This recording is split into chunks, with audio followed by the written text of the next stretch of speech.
नमस्कार, मी अजिंक्य भातंब्रेकर. न्यूज 18 लोकमत विशेषमध्ये आपल्या सगळ्यांचं स्वागत. मशिदीवरील भोंगे आणि हनुमान चालीसा पठणावरून राज्यातलं राजकीय वातावरण ढवळून निघालंय. राज्यातील कायदा सुव्यवस्थेवर प्रश्नचिन्ह उपस्थित करून भाजप नेत्यांकडून राष्ट्रपती राजवटीची मागणी केली जाते. पण ही मागणी नेमकी का होतीये पाहूयात याविषयीचा हा स्पेशल रिपोर्ट. राज्यात राजकीय संघर्ष शिगेला.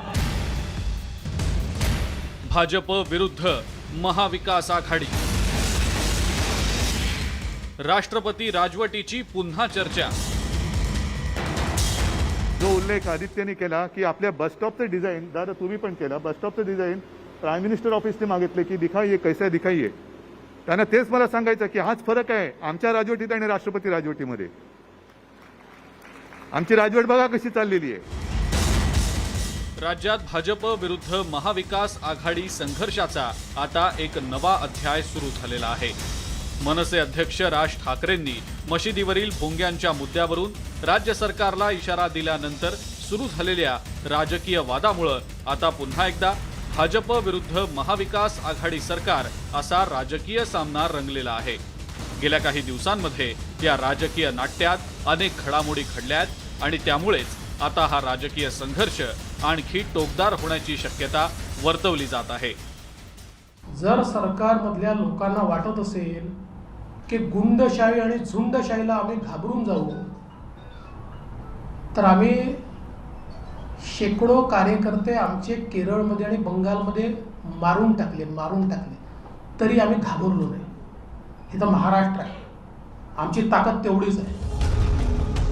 शह आणि काटशहाच्या राजकारणात एकमेकांना राजकीय आव्हानं प्रतिआव्हानं दिली जात आहेत. सत्ताधारी आणि विरोधकांकडून एकमेकांना घेरण्याचा प्रयत्न केला जातोय. राज्यात कधी नव्हे तो राजकीय संघर्ष झडल्याचं पाहायला मिळत आहे. सतत आरोप प्रत्यारोपांच्या फैरी झडतायत. हल्ली काही लोक फार अस्वस्थ आहेत आणि त्याला मी दोष देऊ शकत नाही. तर निवडणुका होण्याच्या पूर्वीच मी येणार या प्रकारच्या घोषणा त्यांनी केल्या आणि ते घडू शकलं नाही, त्याच्यामुळे अस्वस्थता असते. गेल्या काही दिवसात घडलेल्या राजकीय घडामोडी पाहता राज्यात राष्ट्रपती राजवटीची चर्चा सुरू झालेली आहे. यामागचं कारण म्हणजे हनुमान चालिसेच्या मुद्द्यावरून राणा दाम्पत्य आणि राज्य सरकारमध्ये एकीकडे राजकीय वाद रंगला, तर दुसरीकडे भाजपचे नेते किरीट सोमय्यांवर झालेल्या हल्ल्यामुळे महाविकास आघाडी विरुद्ध भाजप सामन्याचा एक नवा अंक सुरू झालाय.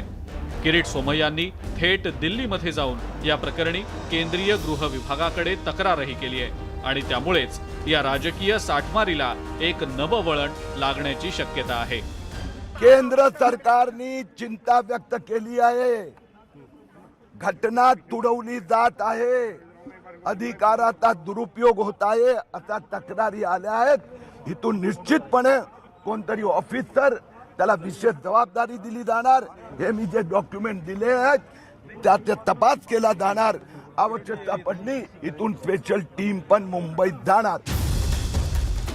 राज्यातल्या कायदा आणि सुव्यवस्थेच्या मुद्द्यावरून भाजपकडून महाविकास आघाडी सरकारला पुन्हा एकदा घेरण्याचा प्रयत्न केला जातोय. राणा दाम्पत्याची अटक तसंच मोहित भारतीय आणि किरीट सोमय्यांवरच्या हल्ल्यांचा मुद्दा पुढे करून भाजपानं मुख्यमंत्री उद्धव ठाकरे यांना टार्गेट करण्याचा प्रयत्न केलाय. ज्या प्रकारे किरीट सोमय्यांवर हल्ला झाला, पोलिसांच्या समक्ष झेड प्रोटेक्टिव्हला इन्फॉर्म केल्यानंतरही मारलं जातं, किंवा मोहित कंबोज यांचा तर मॉब लिंचिंगचा प्रयत्न झाला. भाजपनं एक प्रकारे राज्य सरकारच्या विरोधात एल्गार पुकारल्यामुळे राष्ट्रपती राजवटीची चर्चा सुरू झालेली आहे. मात्र शरद पवारांनी भाजपच्या राजकारणावर टीकेची झोड उठवतानाच राष्ट्रपती राजवटीची शक्यता फेटाळून लावली आहे. राष्ट्रपती राजवट वगैरे या चर्चा केल्या जातात की दमदाटी केली जाते, नाही असं नाही, त्याचे काही परिणाम होत नसतात. तर निवडणुका जर करायची वेळ आली तर निवडणुकीचे निकाल काय लागतात हे कोल्हापूरने सांगितलेलं आहे. त्यामुळे कोणी लगेच त्या टोकाला जाईल असं मला वाटतं. खरं तर राज्यात महाविकास आघाडी सरकार अस्तित्वात आल्यापासून भाजप विरुद्ध राज्य सरकार असा सतत संघर्ष सुरू असल्याचं पाहायला मिळत आहे.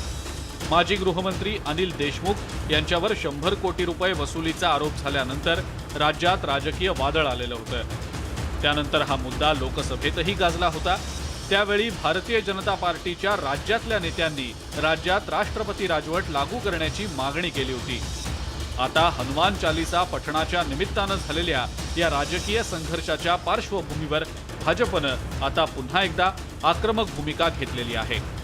राष्ट्रपती राजवट लावून महाविकास आघाडी सरकारमधले जे तिन्ही घटक पक्ष आहेत त्याला एक टूल किंवा एक हत्यार भारतीय जनता पक्ष देणार नाही आणि त्यामुळं या सरकारवरती अस्थिरतेचं सावट कायम ठेवायचं पण प्रत्यक्ष राष्ट्रपती राजवट लावायची नाही अशा पद्धतीचे एक धोरण कदाचित भारतीय जनता पक्ष राबवेल. खरं तर राष्ट्रपती राजवट लागू करण्यासाठी काही ठोस कारणं असावी लागतात. भाजपकडून त्यासाठी तर ही पार्श्वभूमी तयार केली जात नाहीये ना, अशी ही शंका महाविकास आघाडीच्या नेत्यांकडून आता व्यक्त केली जातेय. अनेक मुद्द्यांवरून केंद्र आणि राज्य सरकारमध्ये संघर्ष झाल्याचं सतत पाहायला मिळत आहे. सुशांत सिंग राजपूत प्रकरणापासून त्याला सुरुवातही झाली होती. त्यानंतर कोरेगाव भीमा प्रकरणातही असाच संघर्ष झाल्याचं पाहायला मिळालं. केंद्रीय तपास यंत्रणांनी या प्रकरणांचा तपास आपल्या हाती घेतला होता. पुढे परमबीर सिंग प्रकरणात सुद्धा असाच कलगीतुरा रंगलेला होता. राष्ट्रपती राजवट लावण्याची चूक भारतीय जनता पक्ष करणार नाही पण जर लावली तर भारतीय जनता पक्ष विरुद्ध सगळे पक्ष अशा पद्धतीचे एक राजकीय ध्रुवीकरण होईल आणि ती परिस्थिती भारतीय जनता पक्षासाठी काही सोयीची नाही आहे. कारण स्वबळावरती लढायचं म्हटलं तर तितकंसं सोपं नाही. केंद्रीय तपास यंत्रणांनी अनेक महत्त्वाच्या प्रकरणांचा तपास आपल्याकडे घेतल्यामुळेच केंद्राचा हस्तक्षेप वाढल्याची तक्रार महाविकास आघाडीकडून केली जात आहे. हा राजकीय संघर्ष जरी असला तरी केंद्र सरकारनं राज्यात राष्ट्रपती राजवट लागू केल्यास महाविकास आघाडी सरकारकडून त्याचा राजकीय फायद्यासाठी अस्त्र म्हणून वापर केला जाण्याची शक्यता नाकारता येत नाही. पण जेव्हा एखादं राज्य सरकार बरखास्त होतं, राष्ट्रपती राजवट लागू होते, त्यावेळेला कदाचित लोक पुढे जाऊन विचार करतील की हा कुणावरती अन्याय झाला, तर तो अन्याय होऊ नये. आणखीन एक सहानुभूती महाविकास आघाडी सरकारला मिळू नये याचाही विचार कदाचित भाजप सरकार केंद्रातलं करू. राज्यात राष्ट्रपती राजवट लागू झाल्यास राज्य सरकारकडून त्याचं भांडवल केलं जाण्याची शक्यता लक्षात घेता केंद्र सरकार हे पाऊल उचलणार नसल्याचं राजकीय जाणकारांना वाटतंय. राष्ट्रपती राजवट असताना संपूर्ण प्रशासन ताब्यात असतंय, राज्यपालांच्या किंवा केंद्र सरकारच्या. त्याचे काही फायदे होऊ शकतील परंतु सहानुभूती ही राजकीय पक्ष म्हणून महाविकास आघाडीच्या घटक पक्षांकडे राहील आणि तो तोटा आणि हा फायदा याचा समतोल भारतीय जनता पक्ष कसा साधतो याच्यावर सगळं अवलंबून. राजकारणात भविष्यातल्या राजकीय फायद्या तोट्यांचा विचार करूनच रणनीती ठरवली जात असते. मात्र ही सगळी राजकीय गणितं पाहता आगामी काळात महाविकास आघाडी सरकार विरुद्ध भाजप यांच्यातला राजकीय संघर्ष आता आणखी तीव्र होण्याची शक्यता नाकारता येत नाही. Bureau report, news 18 Lokmat. राजकीय वर्तुळामध्ये राष्ट्रपती राजवटीची चर्चा जरी सुरू असली तरी यापूर्वी सुद्धा महाराष्ट्रात राष्ट्रपती राजवट लागू करण्यात आलेली होती. पाहूया महाराष्ट्रातील राष्ट्रपती राजवटीच्या इतिहासाचा वेध घेणारा हा स्पेशल रिपोर्ट.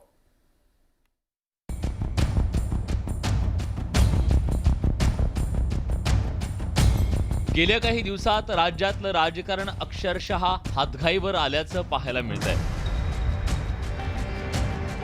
आमचं म्हणणं एवढंच आहे की जी कायदा सुव्यवस्थेची स्थिती बिघडलेली आहे यासाठी आवश्यक ती आंदोलनं करणं आणि ज्या प्रकाराने सरकारने पोलीस डिपार्टमेंट हाताशी घेऊन डिपार्टमेंटच्या साक्षीने डिपार्टमेंटच्या समोर आमच्या कार्यकर्त्यांवर आमच्या नेत्यांवर हल्ले करायला सुरुवात केलेली आहे त्याला त्याच पद्धतीने आम्ही उत्तर देऊ. राजकारणात एकमेकांवर टीका टिप्पणी केली जाते मात्र आता टीका टिप्पणीची जागा राजकीय राड्यानं घेतली आहे. शिवसेना आणि भाजप कार्यकर्ते एकमेकांना भिडल्याचं पाहायला मिळतंय.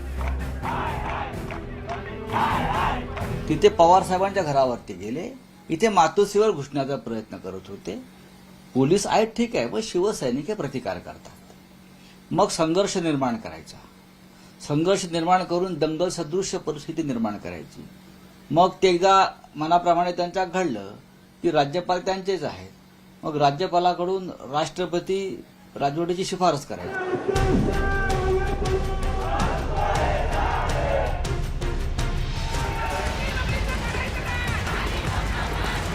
हनुमान चालिसावरून बरंच राजकारण झालं.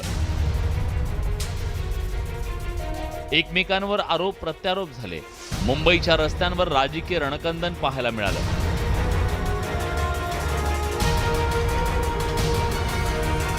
अलीकडच्या काळातील राजकीय घडामोडींवर नजर टाकल्यास राज्यातील भाजप नेत्यांकडून वारंवार राष्ट्रपती राजवटीची मागणी केल्याचं पाहायला मिळतंय. जम्मू काश्मीरला जाताना तिथली अराजक परिस्थिती, तिथला हिंसाचार, तिथला दहशतवाद हे बघताना तिथली पंतप्रधानांची सिक्युरिटी, तिथली प्रशासन या सगळ्या गोष्टी बघितल्या जातात. महाराष्ट्रामध्ये तशी परिस्थिती आहे का, हा विचार केंद्रीय स्तरावरती केंद्र सरकारला करावा लागणार आहे. राज्याचा इतिहास पाहता महाराष्ट्राच्या स्थापनेपासून आजवर 3 वेळा राष्ट्रपती राजवट लागू केल्याचं पाहायला मिळतंय. 1980 साली महाराष्ट्रातील पुलोद सरकार बरखास्त केलं होतं. 1978 मध्ये शरद पवार यांनी काँग्रेसमधून बाहेर पडून पुलोद सरकार स्थापन केलं.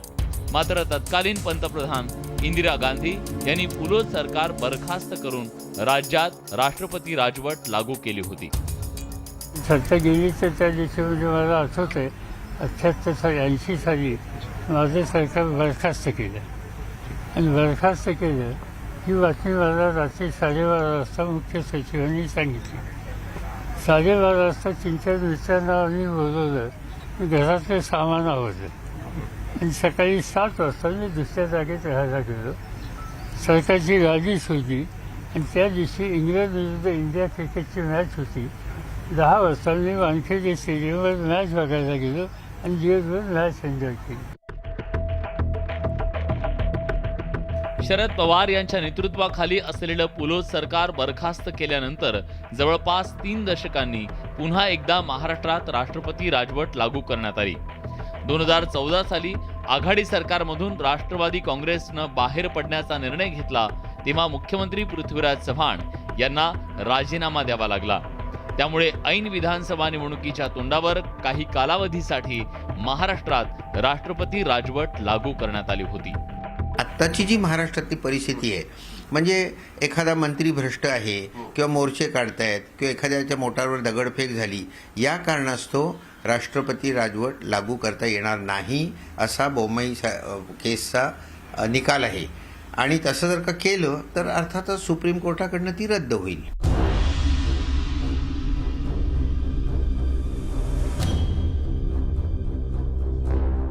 राज्यात 2019च्या विधानसभा निवडणूक निकालानंतर राज्यातील राजकीय समीकरणं बदलली. भाजप शिवसेनेमध्ये दुरावा निर्माण झाला. शिवसेनेनं भाजपसोबत सरकार स्थापन करायला नकार दिल्यानंतर 12 नोव्हेंबर 2019ला राज्यात राष्ट्रपती राजवट लागू करण्यात आली. मात्र त्यानंतर अवघ्या 10 दिवसांनी म्हणजे 23 नोव्हेंबर 2019च्या पहाटे राज्यातील राष्ट्रपती राजवट मागे घेण्यात आली. कारण 23 नोव्हेंबरला सकाळी देवेंद्र फडणवीस यांनी मुख्यमंत्री तर अजित पवारांनी उपमुख्यमंत्री म्हणून शपथ घेतली. त्यावेळी राज्यपाल भगतसिंग कोश्यारी यांचा तो निर्णय वादात सापडला होता. मात्र पहाटेच्या शपथविधीनंतर अस्तित्वात आलेलं सरकार हे औट घटकेचं ठरलं. Bureau report, news 18 Lokmat. एका ब्रेकची वेळ झाली आहे. बघत रहा न्यूज 18 लोकमत विशेष.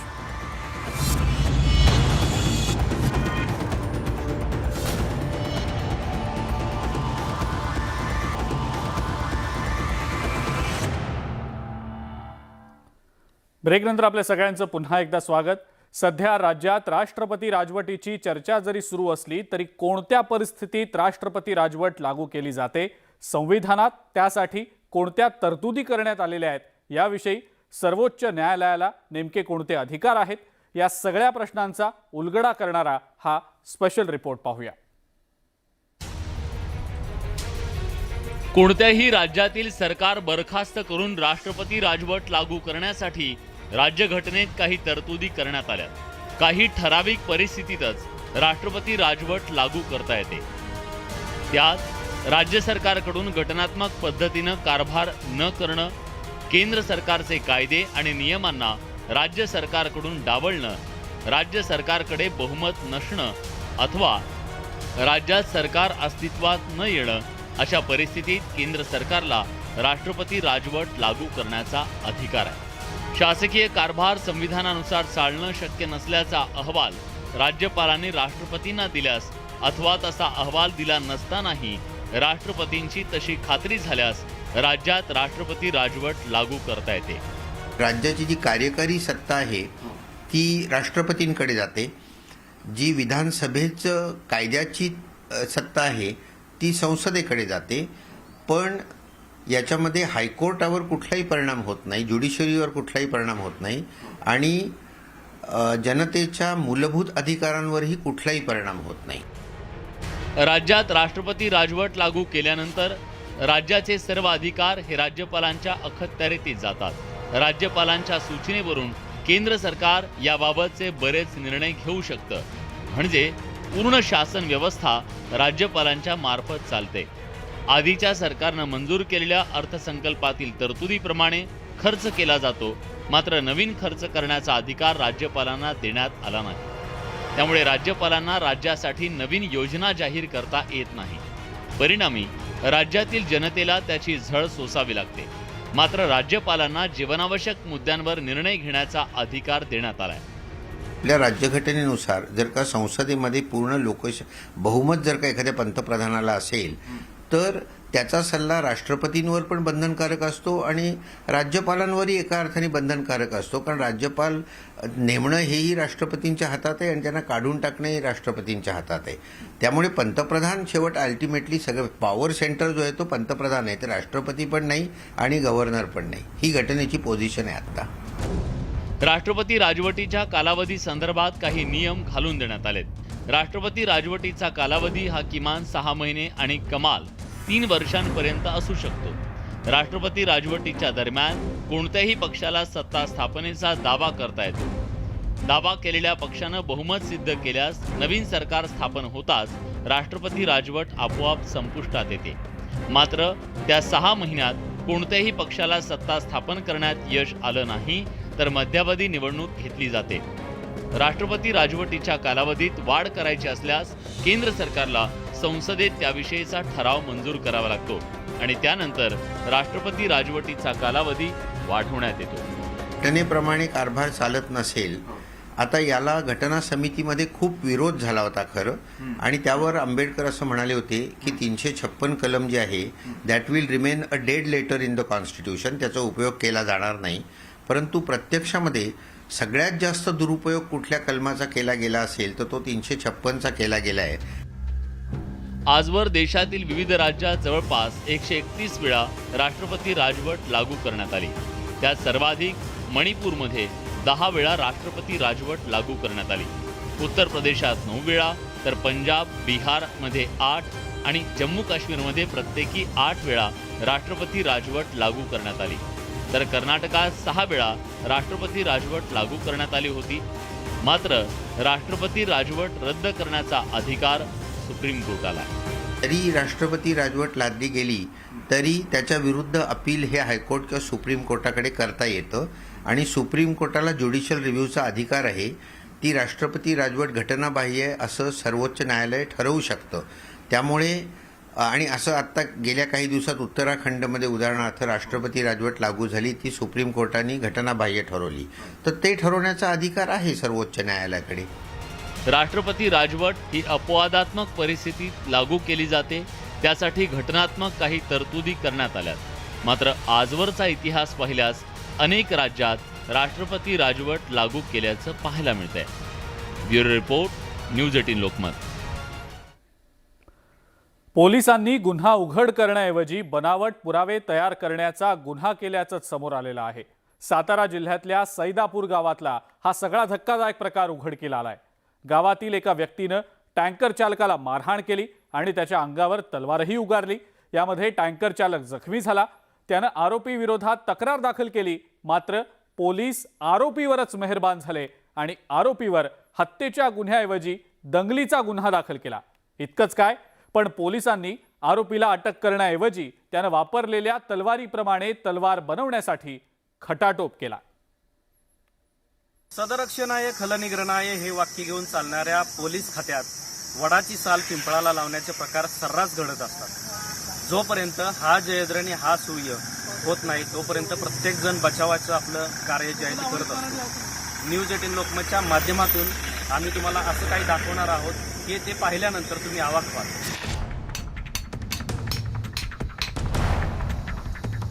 हे महाशय आहेत सातारा तालुका पोलीस ठाण्याचे कर्मचारी माने.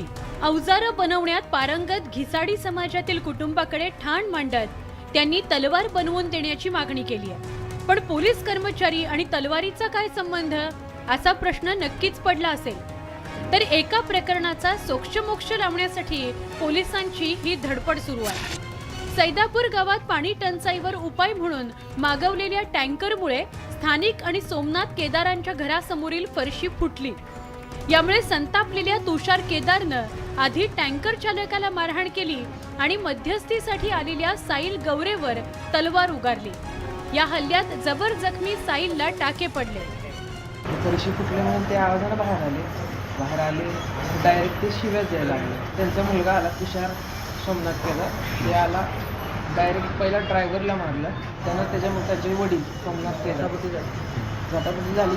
सोमनाथ केदारांनी त्यांच्या मुलाला काय हत्यार वापरले? तलवार आणून दिली मला मारा. त्याने ती मी हुकवाय गेलो ते पण डोक्यावर लागत होतं, ते माझ्या ह्याच्याला लागलं. आरोपी विरोधात तक्रारही झाली. मात्र हल्लेखोरावर खुनाचा गुन्हा दाखल करण्याऐवजी दंगलीचं कलम लावलं आणि या कर्तव्यदक्ष पोलिसांनी आरोपीला अटक करण्याऐवजी थेट तलवार बनवण्यासाठी घेतलेली मेहनत कॅमेऱ्यात कैद झाली. आता मटेरियल नाही ना, आकाशवाणी पैसे जावा.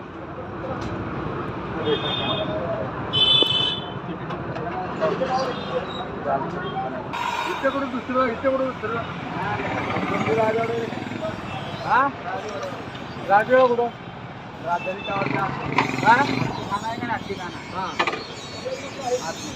याच दुकानात पोलिसांनी आपली अक्कल पाजळण्याचा प्रयत्न केला. तक्रारदाराच्या म्हणण्यानुसार आरोपीला पोलीस काठडी होऊ नये म्हणून हत्यारासह आरोपीला न्यायालयात हजर करण्याचा खटाटोप पोलिसांनी केला. हा सगळा खटाटोप कॅमेऱ्यात कैद झाल्याचं जेव्हा पोलिसांना समजलं तेव्हा त्यांनी तो डिलीट करण्याची मागणी केली. ह्या साहेबांनी काय केलं माहिती का, सर म्हणलेले 300 तास होणार हे मला बोललेले का नाही दवाखान्यात, हे त्या भूमिकेनं चालले. जबाबात ह्यांनी 2दा विचारलं, त्या पोराला बी विचारलं तुझं काही चुकतंय का सांग. चुकीची इन्फॉर्मेशन घेत नव्हते, पण ह्यांनी काय केलं तिथं गेले तर साहेबांना डायरेक्ट म्हणले चुकीचा रिपोर्ट आणलाय.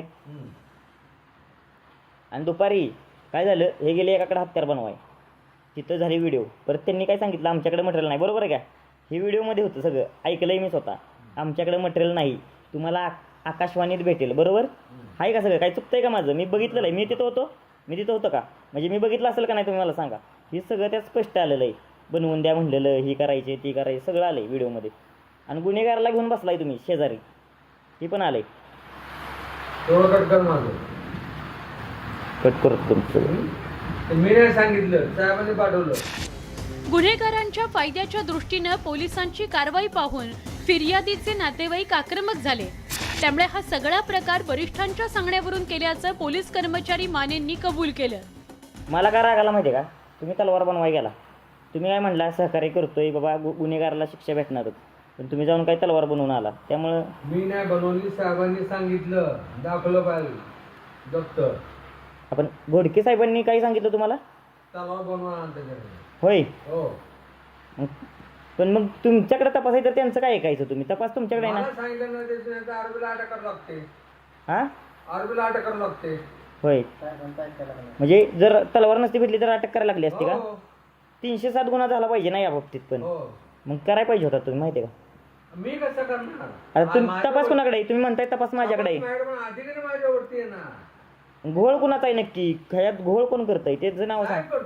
त्यांची नावं मी सांगणार उद्या सकाळी. घोडके साहेब, हा, अजून पाटोळे हे घोळ करतात आणि शिर्के आणि शिर्के साहेब, हे 3 घोळ. मॅडम गोळ करते. या सगळ्या गंभीर प्रकारावर आम्ही जेव्हा जिल्हा पोलीस प्रमुख अजय कुमार बन्सल यांच्याशी संपर्क साधला तेव्हा त्यांनी या प्रकरणी लवकरच कारवाई करू असं आश्वासन दिलं. न्यूज 18 लोकमतच्या कॅमेऱ्यासमोर बोलण्यास त्यांनी स्पष्ट शब्दात नकार दिला. न्यूज 18 लोकमतने या प्रकरणातील सर्व पुरावे सातारा पोलीस प्रमुखांच्याकडे सादर केल्यानंतर यावर आता कारवाई करणार असल्याचं त्यांनी ठणकावून सांगितलेलं आहे. मात्र प्रश्न या ठिकाणी असा उपस्थित होतो की कॅमेराबद्द झालेल्या कर्मचाऱ्यावर कारवाई होणार की हे कृत्य करायला लावणाऱ्या वरिष्ठ अधिकाऱ्यांवरती आता कारवाई होणार हे लवकरच समजेल. त्याचसोबतच हकेच्या अंतरावर असलेले गृहराज्यमंत्री याच्यावर काय भूमिका घेणार हे मात्र आता पाहावं लागणार आहे. किरण मोहिते, न्यूज 18 लोकमत, सातारा. न्यूज 18 लोकमत विशेषमध्ये आज इतकंच. ताज्या बातम्या आणि अपडेट्ससाठी बघत राहा फक्त न्यूज 18 लोकमत.